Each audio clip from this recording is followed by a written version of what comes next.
আলাইকুম। আজ থেকে ১৭ বছর আগে ২০০৯ সালের ২৫ এবং ২৬শে ফেব্রুয়ারি ঢাকার পিলখানায় বা বিডিআরের ভিতরে চরম এক বেগন্ত ঘটনা ঘটেছিল।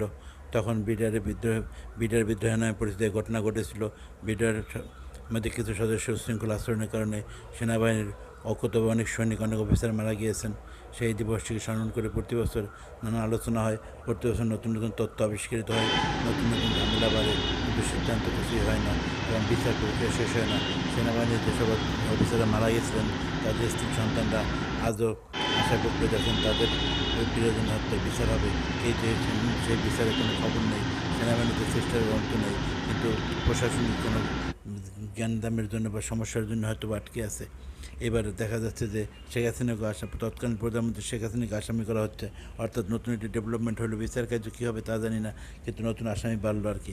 গত বছরে ইউনূস সাহেব একটা উদ্যোগ নিয়েছিলেন, নতুন একটা তদন্ত শুরু করেছিলেন, যে সাথে তদন্ত সেনাবাহিনী খুশি হয় নাই। সেনাবাহিনীতে বলতে হয়েছিল এনাফ ইজ এনাফ, তারা থামিয়ে দিয়েছিলেন। ইউনূস সাহেব তদন্ত ভিন্ন খাতে প্রভাবিত করতে চাইছিলেন মনে হয়, তার জন্য সেনাপ্রধানকে এই কথা বলতে বাধ্য হয়েছিলেন, এনাফ ইজ এনাফ।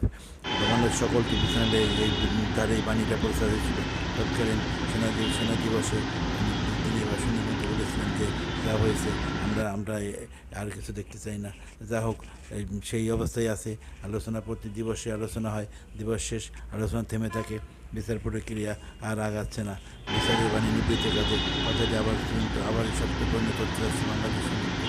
যা হোক, আমরা চাই ঘটন হোক এবং বিচার হোক, নিহত অফিসারদের পরিবারটা কিন্তু আত্মশান্তি পাক, অন্তত তাদের প্রিয়জনের হত্যা বিচার হয়েছে।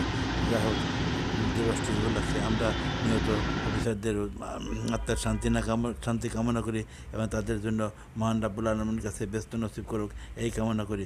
আসসালামু আলাইকুম, সবাই ভালো থাকবেন। আমার চ্যানেলটি ভালো সাবস্ক্রাইব করার জন্য সকল ভাই বোনের প্রতি অনুরোধ রইল।